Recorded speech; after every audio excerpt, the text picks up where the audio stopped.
His heart stopped the moment he saw it. I love you, sweetheart. Daddy will be home soon. Sent to his CEO. Clinton was a black single father who had spent 7 years never making a single mistake. One text to the wrong person and everything he built could disappear. Cara Ashford was known for destroying careers over less. But she didn't fire him.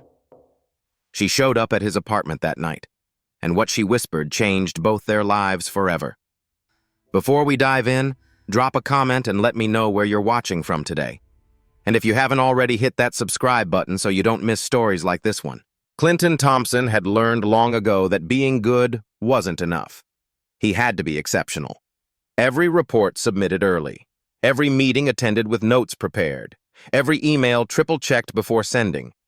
In the corporate world he navigated daily, there was no room for mistakes, especially not for a black man who had already defied expectations by rising to operations manager at one of the city's largest firms. His office sat on the 14th floor, a modest corner with a window that overlooked the parking garage. He had earned it through 7 years of 60-hour weeks, through saying yes when others said no, through missing school plays and bedtime stories. The framed photo on his desk reminded him why Linda's gap-toothed smile beaming at him from her kindergarten picture, her braids tied with the pink ribbons she had picked out herself that morning. 3 years. That's how long Lisa had been gone. A drunk driver on a Tuesday afternoon, and suddenly, Clinton was both father and mother to a 4-year-old girl who kept asking when mommy was coming home. He still remembered the last thing Lisa had said to him that morning, her voice sharp with frustration because he'd forgotten to pick up milk. They hadn't even kissed goodbye. Now his world was simple work. And Linda. Nothing else fit. That Friday started like any other. Clinton arrived at 7, reviewed the quarterly projections, and prepared for the partnership meeting scheduled for 3 o'clock. Cara Ashford, the youngest. CEO in the company's history, would be presenting, and she expected perfection from everyone in the room. Cara. Even her name carried weight in the building. At 36, she had climbed higher than anyone thought possible, not through charm or connections, but through a ruthlessness that left competitors scrambling. She never raised her voice. She never needed to. A single look from her could end careers. Clinton had worked under her leadership for 2 years, and in that time he had seen her smile exactly twice, both times during investor calls, and both times without any warmth reaching her eyes. By noon, his phone buzzed. A text from Mrs. Patterson, the elderly neighbor who watched Linda after school. She's running a low fever. Nothing serious, but she's asking for you. Clinton's chest tightened. He typed back quickly. Keep her comfortable. I'll try to leave early. But leaving early wasn't possible. Not today. The partnership meeting had expanded, running 3 hours longer than planned, and Cara's questions kept coming sharp, relentless, demanding answers that required Clinton to pull data he hadn't anticipated needing. By 5:30, his phone buzzed again. This time, a text from Linda herself, typed with the careful letters of a 7-year-old, Daddy, I miss you, when are you coming home? Clinton glanced around the conference room. Cara was still speaking with the partners, her back turned. He had maybe 30 seconds. He typed fast, his thumbs clumsy on the screen. I love you, sweetheart. Daddy will be home soon. Send. The relief lasted exactly 2 seconds. Then he looked at the screen. The message hadn't gone to Linda. It sat in a thread he'd opened earlier that day to send Cara the quarterly report, a thread that should have been closed, a thread he never should have confused with his daughter's contact. I love you, sweetheart. Daddy will be home soon. Sent to Cara Ashford. Read. Clinton's blood turned to ice. His hands trembled as he tried to delete the message, but the option had vanished. She had already seen it. Across the room, he watched Cara pull her phone from her pocket, glance at the screen, and then nothing. No reaction. No flicker of surprise. She simply slid the phone back and continued her conversation. That was worse. So much worse. Clinton spent the next hour in a fog of dread. Every scenario played through his mind: termination, humiliation, a reputation destroyed by 3 careless words. He had seen what happened to people who crossed boundaries with Cara, even unintentionally. A junior analyst had once called her by her first name in a meeting. He was transferred to the Nebraska office within a week. By 7 o'clock, the building had emptied. Clinton sat at his desk, unable to move, staring at his phone as if it might offer some escape.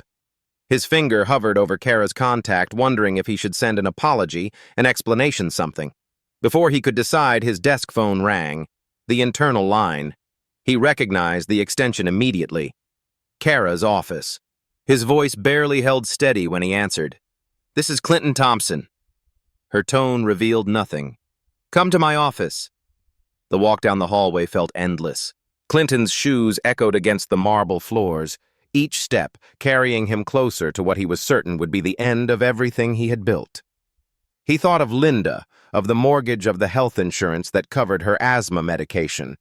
He thought of how he would explain this to his mother, who had warned him years ago that the corporate world would find a way to break him. Cara's office occupied the entire east corner of the executive floor, all glass walls and minimalist furniture. She stood by the window when he entered, her silhouette framed against the city lights. She didn't turn around. Clinton cleared his throat. "Ms. Ashford, I want to apologize. Who is Sweetheart?" The question caught him off guard. He had expected anger, cold dismissal, perhaps security waiting to escort him out. Not this. "I'm sorry," he managed. Cara turned then, and for the first time, Clinton noticed something different in her expression. Not anger, not contempt. Something closer to curiosity, tinged with an emotion he couldn't name. "The message," she said. "Who were you writing to?" Clinton swallowed hard. The truth seemed dangerous, but lies had never served him well. "My daughter, Linda. She's 7. She was sick today, and I was trying to tell her I'd be home soon." Cara studied him for a long moment. "You leave at 5:30 every day, even when projects aren't finished." It wasn't a question, but Clinton answered anyway. "I try to. She needs me home for dinner for homework. Her mother passed away 3 years ago, so I'm all she has." Something shifted in Cara's face, a crack in the armor so brief, Clinton might have imagined it.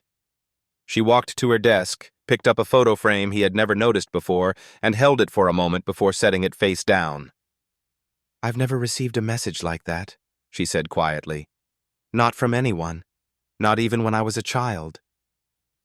Clinton didn't know how to respond.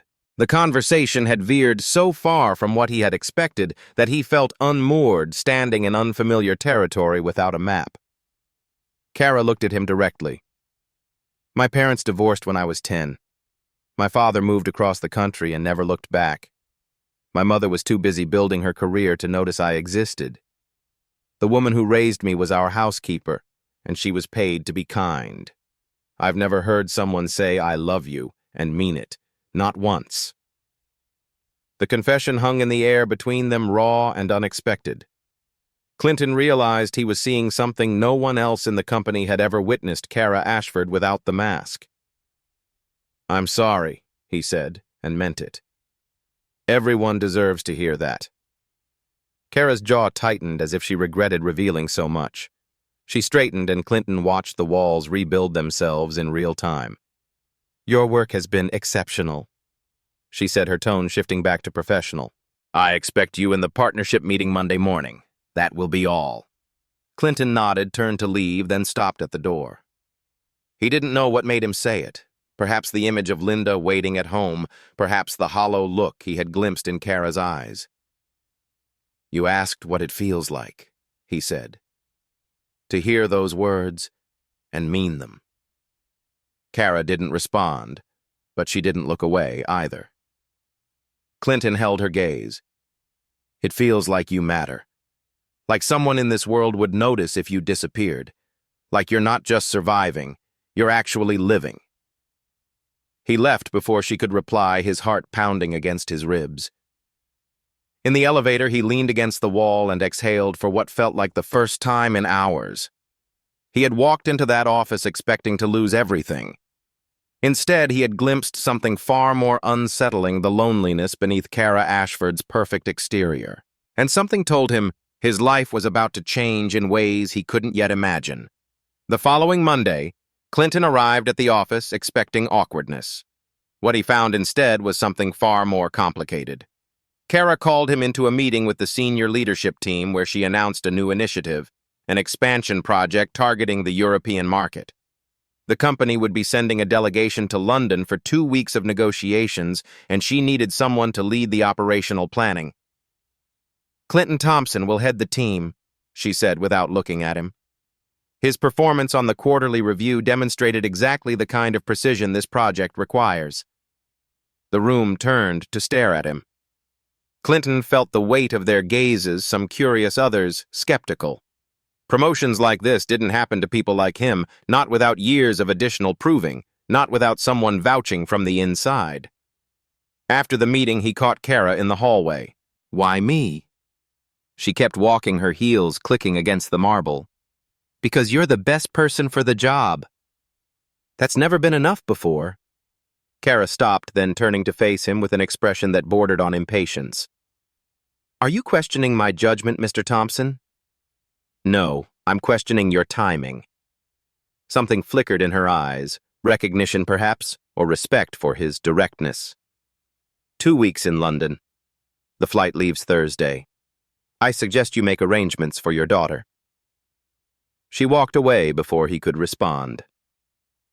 That night, Clinton sat on the edge of Linda's bed watching her color in a picture of a rainbow. Her fever had broken over the weekend, and she was back to her usual energy, chattering about her teacher and her best friend Madison and the butterfly they had found on the playground. "Daddy has to go on a work trip," he said finally. Linda looked up, her brown eyes wide. "How long?" "2 weeks." The crayon stopped moving. Clinton watched his daughter process this information, her small forehead wrinkling in a way that reminded him painfully of Lisa. "That's a long time," Linda said quietly. "I know, sweetheart, but Mrs. Patterson will take care of you, and Grandma is going to come stay too. I'll call every single day. I'll text you good night every night, just like always." Linda considered this. "Will you still say I love you?" Clinton felt his heart squeeze. "Every single day, no matter where I am." She nodded slowly, then returned to her coloring. "Okay, but you have to bring me a present from London. Something really good." Clinton laughed, pulling her into a hug. "Deal." But later that night, after Linda had fallen asleep, Clinton stood in the doorway of her room and felt the familiar weight of guilt pressing against his chest. Lisa's voice echoed in his memory, the arguments about his long hours, her frustration that he was never present even when he was home. He had promised himself after her death that he would be different, that Linda would always come first. And yet here he was, leaving her for 2 weeks to chase a promotion he hadn't even asked for. The flight to London was overnight, and Clinton spent most of it unable to sleep. Cara sat 3 rows ahead in business class, her laptop open, her face illuminated by the screen. She hadn't spoken to him since the hallway conversation, and he wondered if the distance was intentional, a reminder that whatever had passed between them in her office was an aberration not to be repeated. But London changed things. The first week was brutal. Back-to-back meetings with potential partners, dinners that stretched past midnight negotiations that required every ounce of Clinton's expertise. Cara was relentless, pushing for better terms, refusing to accept anything less than complete victory. Clinton found himself both exhausted and exhilarated, challenged in ways his regular job never demanded. It was on the 6th night that everything shifted. The final meeting of the day had collapsed. A key investor pulled out at the last minute, citing concerns about the company's leadership structure. Cara had handled it with characteristic composure, but Clinton noticed the tension in her shoulders as they walked back to the hotel, the way her jaw remained clenched long after the boardroom doors had closed. "There's a bar on the corner," he said. "Looks quiet." Cara glanced at him. Are you suggesting we drown our sorrows, Mr. Thompson? I'm suggesting we debrief somewhere that doesn't smell like stale coffee and corporate anxiety. The ghost of a smile crossed her face. Fine. The bar was small and dimly lit, filled with locals who paid no attention to the two Americans settling into a corner booth. Cara ordered whiskey neat. Clinton asked for the same. For a while, they talked about the deal, what had gone wrong, what could be salvaged, alternative strategies for the remaining meetings. But as the whiskey warmed Clinton's chest, the conversation began to drift into unfamiliar territory.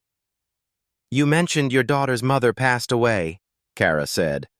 How did you manage afterward? Clinton turned his glass slowly on the table. I didn't. Not for a long time. The first year was just survival, getting Linda to school, showing up to work, making sure the bills got paid. I didn't feel anything. I couldn't afford to. Cara listened without interrupting, her eyes fixed on him with an intensity that made Clinton feel simultaneously exposed and understood. Lisa and I had a fight that morning, he continued. Something stupid about groceries. I was running late for a meeting and she was frustrated because I was always running late for something. I didn't kiss her goodbye. I just left. He had never told anyone this. Not his mother, not his therapist, not the friends who had gathered around him in those dark first months. But something about the dim light and the whiskey and Cara's unwavering attention made the words spill out like water through a cracked dam. I spent 2 years convinced that if I had just stayed 5 more minutes, she wouldn't have been at that intersection when the drunk driver ran the red light. That somehow my impatience killed her. Cara's hand moved across the table, stopping just short of his. You know that's not true. I know it now, but knowing and believing are different things. The silence between them felt different now, not awkward, but intimate. Two people who had revealed more than they intended, standing on the edge of something neither fully understood. My mother used to say that love was a luxury, Cara said finally. That successful people didn't have time for sentimentality. She built her career on that philosophy, and she expected me to do the same. Clinton met her eyes. Do you believe that? Cara didn't answer immediately. She looked down at her glass at the amber liquid catching the light, and when she spoke again, her voice was softer than Clinton had ever heard it. I used to. It made everything simpler. No attachments, no vulnerabilities, no one who could disappoint you or be disappointed by you. I built my entire life around that principle. And now? She looked at him then, and Clinton saw something in her expression that stole his breath, a loneliness so profound it seemed to have shaped her from the inside out. Now I'm 36 years old, and I've never had someone send me a text that said, I love you, not by accident, not on purpose, not ever. Clinton's phone buzzed on the table, a text from Linda. Good night, Daddy, I love you. He showed Cara the screen without thinking. She stared at it for a long moment, and when she looked up, her eyes were bright with unshed tears. She's lucky, Cara whispered, to have someone who loves her like that. Clinton felt something open inside him, a door he hadn't even known he was keeping shut. Linda once asked me if love makes people hurt. I told her yes sometimes, but I also told her that hurting because you love someone is still better than feeling nothing because you're alone. Cara turned away, but not before Clinton saw her shoulders tremble slightly. Neither of them spoke for a while, letting the noise of the bar fill the space between them. Later, walking back to the hotel, Clinton's phone rang. Linda's face appeared on the screen, a video call past her bedtime. Daddy, Grandma said I could call you because I couldn't sleep. Clinton held up the phone, smiling despite his exhaustion. Hey, sweetheart. What's wrong? Nothing. I just wanted to see your face. Cara had continued walking, but she stopped when she heard Linda's voice. Clinton watched her hover at the edge of the frame, uncertain whether to stay or go. Who's that behind you? Linda asked suddenly. Is that a lady? Before Clinton could respond, Cara stepped into view. Hello, Linda. Linda's eyes went wide. You're really pretty. Are you Daddy's friend? Something softened in Cara's expression. I'm his boss, actually. But I suppose I'm also his friend. Do you want to see my drawing? Linda was already scrambling off her bed, disappearing from the frame and returning seconds later with a piece of paper. I drew this today. It's our family. She held up the picture. Clinton had seen dozens of Linda's family drawings over the years, always the same two figures, one tall and one small, holding hands under a yellow sun. But this drawing was different. This time there were only two figures as well, but the composition had changed. The colors were brighter. The sun was bigger. That's beautiful, Cara said, and Clinton heard something genuine in her voice. Daddy says you're in London. Is it pretty there? It is, but not as pretty as your drawing. Linda beamed. When you come back, you should come to our house. Daddy makes really good pancakes. Clinton felt his face warm. Okay, sweetheart. It's way past your bedtime. Okay. Good night, Daddy. I love you. She blew a kiss at the screen. Good night, Daddy's friend. I love you too. The call ended before Cara could respond. She stood frozen on the sidewalk, the phone's glow fading from her face. She says that to everyone, Clinton said quickly. She doesn't mean...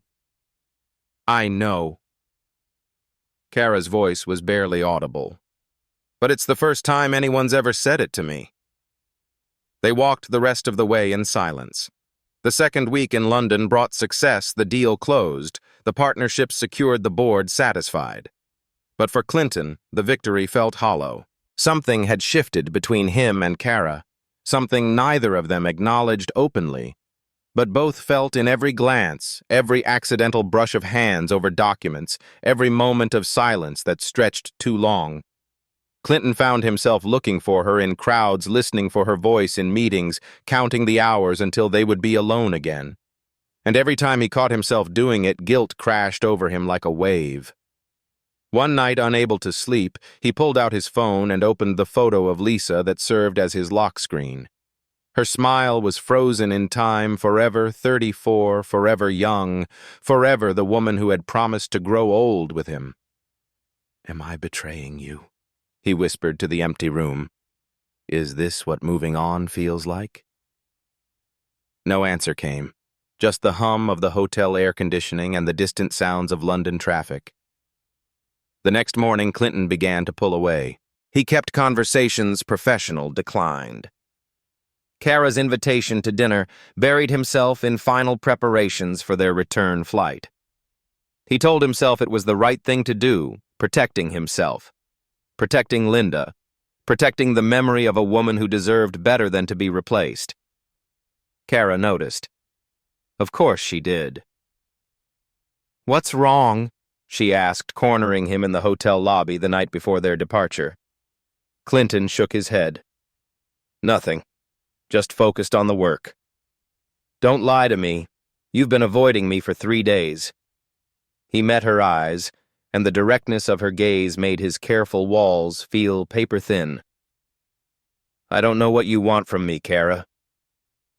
I want you to be honest. The truth pushed against his teeth, demanding release. I'm not good enough for you.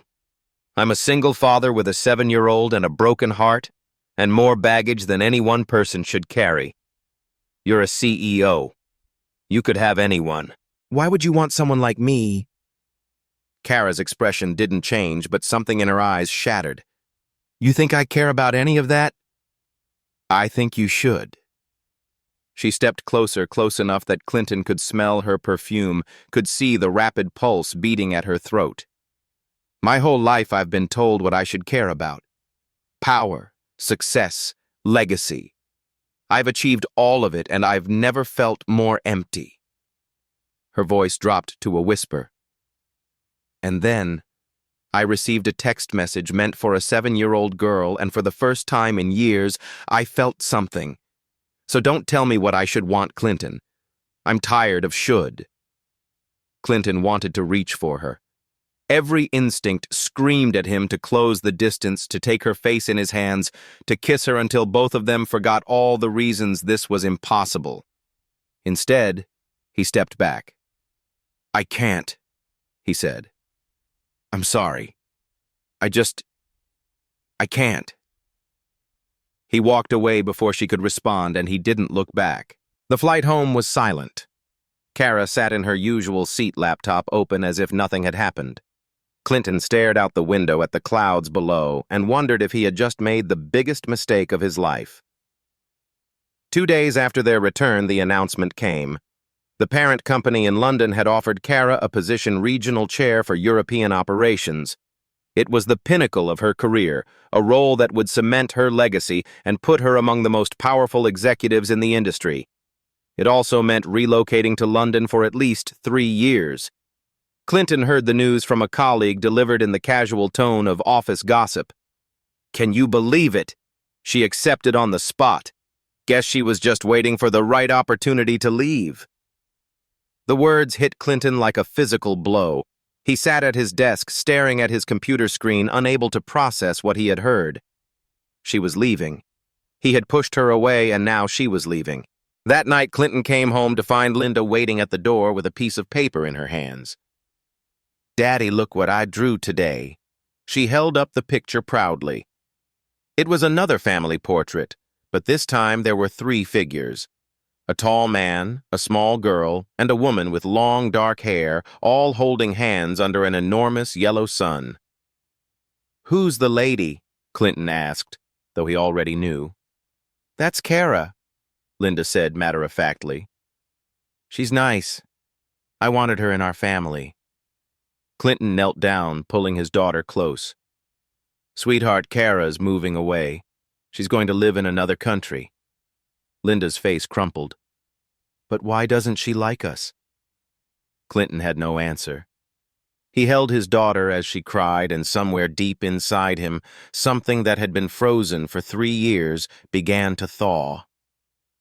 That night, after Linda fell asleep with tears still drying on her cheeks, Clinton sat alone in the living room and finally allowed himself to cry too. Not for Lisa, that grief had softened over time into something he could carry, but for something new, something he had glimpsed and lost before he even understood what it was. He cried for Cara, for himself, for the future that had flickered into existence for one brief moment before disappearing like smoke. And in the darkness of his empty house, Clinton Thompson finally admitted what he had been too afraid to say out loud: he had fallen in love. And now it was too late. The next 3 days passed in a blur of mechanical routines. Clinton went to work, attended meetings, answered emails, came home, made dinner for Linda, read her bedtime stories, and collapsed into a sleep that brought no rest. The office buzzed with talk of Cara's departure, farewell plans, speculation about her replacement, gossip about why someone at the peak of her career would suddenly accept a position overseas. Clinton said nothing. He kept his head down and counted the hours until she would be gone. On Thursday evening, Linda found him sitting alone at the kitchen table, staring at nothing. "Daddy, why are you sad?" Clinton looked at his daughter, at her concerned brown eyes so much like Lisa's, and felt his carefully constructed walls begin to crumble. "I'm not sad, sweetheart. Just tired." Linda climbed onto the chair beside him. "You're lying. You always look at the wall when you're lying." Despite everything, Clinton almost smiled. "When did you get so smart? Mommy used to say I was smart like you." Linda reached out and took his hand in her small fingers. "Is it because of Cara? Because she's leaving?" The sound of her name hit Clinton like a blow to the chest. "How do you know about that?" "I heard you talking on the phone, and you've been sad ever since." Linda squeezed his hand. "Do you love her, Daddy?" Clinton wanted to deny it to protect his daughter from the complications of adult emotions, to maintain the simple world where Daddy was strong and steady and never uncertain. But Linda was watching him with that penetrating gaze, and he found he couldn't lie to her. "I think I might." Linda nodded slowly, as if this confirmed something she had already known. "Then why are you letting her go?" "It's complicated, sweetheart. There are things you don't understand." "Like what?" Clinton searched for words that would make sense to a 7-year-old. "Like, I'm scared. I loved your mommy very much, and when she died it hurt so bad I thought I would never feel anything again. And now I'm feeling things for Cara, and I'm scared that if I let myself love her I might lose her too. And I don't know if I can survive that again." Linda was quiet for a long moment. Then she said something that stopped Clinton's heart. "Daddy, do you remember what you told me when Mommy died? You said that being sad about losing someone means you were lucky enough to love them, and that it's better to love and be sad than to never love at all." Clinton stared at his daughter. He remembered saying those words, remembered holding her tiny body as she sobbed for her mother, remembered believing them even as his own heart shattered. "You taught me that," Linda continued. "But now you're not doing it yourself. You're too scared to love Cara because you might lose her. But Daddy, what if you don't lose her? What if you just let her go because you're scared, and then you're sad anyway, but you didn't even get to love her first?" The logic was so simple, so pure, that Clinton felt something break open inside him. His 7-year-old daughter had just articulated what he had been unable to face for 3 years, that his fear of loss had become its own prison, keeping him from the very thing that could set him free. "When did you become so wise?" he whispered. Linda smiled, showing the gap where her front tooth used to be. "I learned it from you." That night, after Linda fell asleep, Clinton sat in the darkness of his bedroom and pulled out the photo of Lisa from his nightstand drawer. For a long time, he just looked at her face, the smile that had greeted him every morning, the eyes that had seen him at his worst and loved him anyway. "I need to talk to you," he said softly. "I know you can't answer, but I need to say this out loud." The house was silent. Outside, a car passed on the street, its headlights briefly illuminating the curtains before fading away. "I think I'm falling in love with someone, and I feel like I'm betraying you by even admitting that. For 3 years, I've been holding on to you so tightly that I forgot how to hold on to anything else. I've been so afraid of dishonoring your memory that I've been teaching our daughter that love is something to fear." Clinton's voice cracked. "But you wouldn't want that, would you? I remember what you said to me near the end when we didn't know the end was coming. You said if anything ever happened to you, you didn't want Linda growing up in a house without laughter, without love." He touched the photo gently. "I've been so focused on not replacing you that I forgot you can't replace someone you truly loved. Cara isn't a replacement for you. She's something new, something I never expected. And I think maybe that's okay." The photograph offered no response, but Clinton felt something shift inside him, a releasing of chains he hadn't even known he was carrying. "I'm going to try," he said. "I'm going to try to let myself love again. I hope that's what you would have wanted." He placed the photo back in the drawer and closed it gently. Then he looked at his phone. Cara's flight was scheduled for 11 o'clock the next morning. He had less than 12 hours. Clinton barely slept. At 6 in the morning, he woke Linda and explained that they were going on an adventure. "Where are we going?" she asked, rubbing her eyes. "To the airport. Cara's leaving today, and I need to tell her something important before she goes."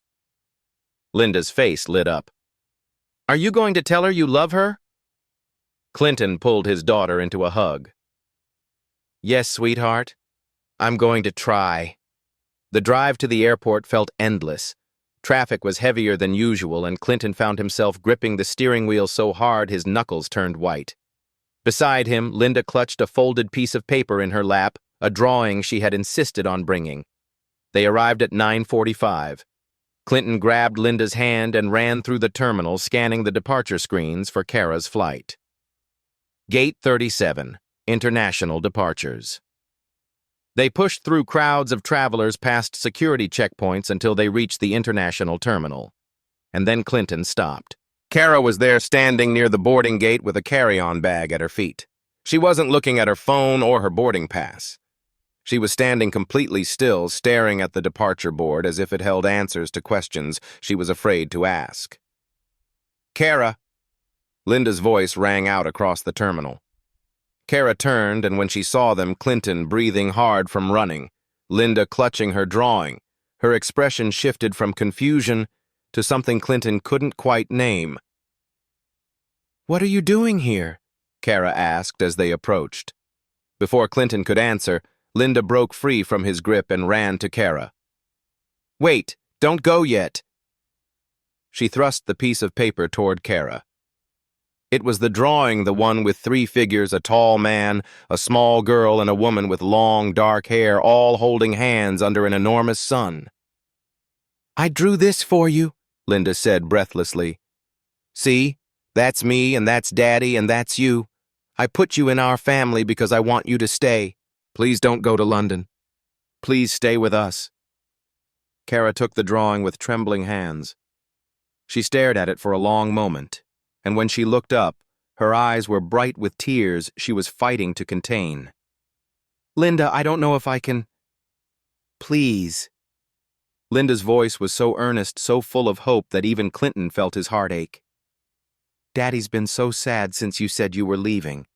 And I know he loves you because he gets the same look he used to get when he looked at Mommy. I don't want him to be sad anymore. And I want you to come to our house and see Daddy make pancakes. He's really good at pancakes." Cara knelt down so she was at Linda's level. "Sweetheart, your daddy and we haven't—" "I love you." Clinton's voice cut through the noise of the terminal. Cara looked up at him frozen. "I love you," Clinton repeated, stepping closer. "I've been too scared to say it because the last time I loved someone, I lost her. And I convinced myself that keeping everyone at arm's length was the same as protecting myself and Linda. But my 7-year-old daughter just reminded me that I've been living by rules I don't even believe anymore." He took another step toward Cara, close enough now to see the rapid pulse beating at her throat the way her breath had gone shallow. "You asked me once what it felt like to have someone say those words and mean them. I couldn't show you then, but I can now. I love you, Cara. Not because you're powerful or successful or any of the things you've spent your life building. I love you because you let me see the loneliness underneath all of it. Because you looked at a drawing from a 7-year-old girl and cried. Because you're standing in this airport right now, about to leave everything behind, and you still haven't walked through that gate." Cara stood slowly, Linda's drawing still clutched in her hands. "Clinton, I accepted this position because I thought I had nothing here worth staying for. I've spent my entire life being told that love is a weakness, that attachment is a liability, that the only thing that matters is what you achieve. And I believed it because it was easier than admitting how empty I felt." Her voice dropped to a whisper. "Then you sent me a text message by accident, and everything I thought I knew stopped making sense." Clinton reached out and took her hand. "Stay. I don't know how to do this. I don't know how to be part of a family. I don't know how to love someone without trying to control everything around me." "Neither do I. But Linda's pretty smart. She can teach us both." Cara laughed, then a real laugh, raw and unguarded, and the sound of it broke something loose in the air between them. "I've never said this to anyone before," she whispered, stepping closer until there was almost no space left between them. "So I need you to understand what it means when I say it." She leaned in, her lips brushing against his ear, and whispered the words that changed everything. "I love you. You're the first person I've ever said this to. And I want you to be the last."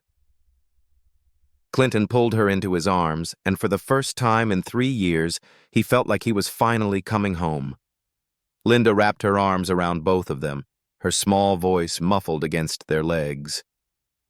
"Does this mean Cara's staying?" Cara looked down at the little girl who had drawn her into a family she never knew she wanted. "Yes, sweetheart. I'm staying." 1 year later, the evening ritual in the Thompson household had expanded. After dinner and homework and bath time, Linda would climb into bed and send her nightly text message to Clinton, even though he was usually just in the next room. "I love you, Daddy." Clinton would reply, "I love you too, sweetheart." And then a third message would arrive from Cara, who had negotiated a remote position with the board and never looked back. "I love you both. Good night."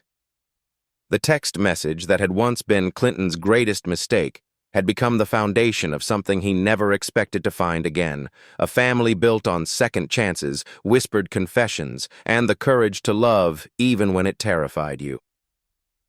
Sometimes, in the quiet moments after Linda fell asleep, Clinton would look at Cara reading beside him in bed and marvel at how everything had changed because of 3 careless words sent to the wrong person. And sometimes late at night he would whisper to the memory of Lisa, "Thank you for teaching me that love is worth the risk."